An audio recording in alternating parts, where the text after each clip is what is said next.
జార్ఖండ్ మాజీ ముఖ్యమంత్రి హేమంత్ సోరెన్ అరెస్టు నేపథ్యంలో నేడు అధికార జేఎంఎం పార్టీ అసెంబ్లీలో బలపరీక్ష ఎదుర్కొనుంది. హేమంత్ సోరెన్ తర్వాత చంపై సోరెన్ రాష్ట్ర ముఖ్యమంత్రిగా బాధ్యతలు చేపట్టారు.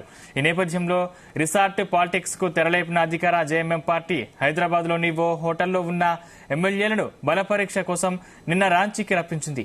అయితే అధికార పార్టీకి ఉన్న మెజారిటీ దృష్ట్యా విజయం లాంఛనమే అన్న వ్యాఖ్యలు వినిపిస్తున్నాయి.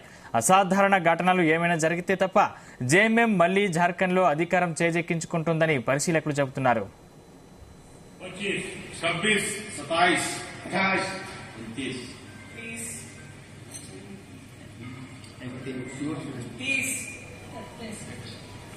రాష్ట్ర అసెంబ్లీలో మొత్తం 81 సీట్లు ఉండగా ఒక స్థానం ఖాళీగా ఉండడంతో మ్యాజిక్ ఫిగర్ 41గా ఉంది. జేఎంఎం సారథ్యంలోని అధికార కూటమికి మొత్తం 46 సీట్లు ఉన్నాయి.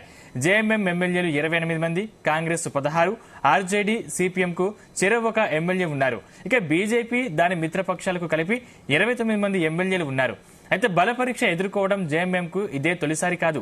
2022 సెప్టెంబర్లో జరిగిన బలపరీక్షలో 48 మంది ఎమ్మెల్యేలు మద్దతుతో జేఎంఎం అధికారం నిలుపుకుంది. అప్పట్లోనూ అవినీతి ఆరోపణలు ఎదుర్కొన్న హేమంత్ సోరెన్ సభా బహిష్కరణ ప్రమాదాన్ని ఎదుర్కొన్నారు. ప్రస్తుత ముఖ్యమంత్రి చంపై సోరెన్ కు పార్టీతో పాటు సోరెన్ కుటుంబం మద్దతు కూడా ఉంది. 1990లో ప్రత్యేక జార్ఖండ్ రాష్ట్ర సాధన కోసం ఆయన శిబు సోరెన్ తో కలిసి ఉద్యమించారు. హేమంత్ సోరెన్ ప్రభుత్వంలో రవాణా శాఖ మంత్రిగా పనిచేశారు.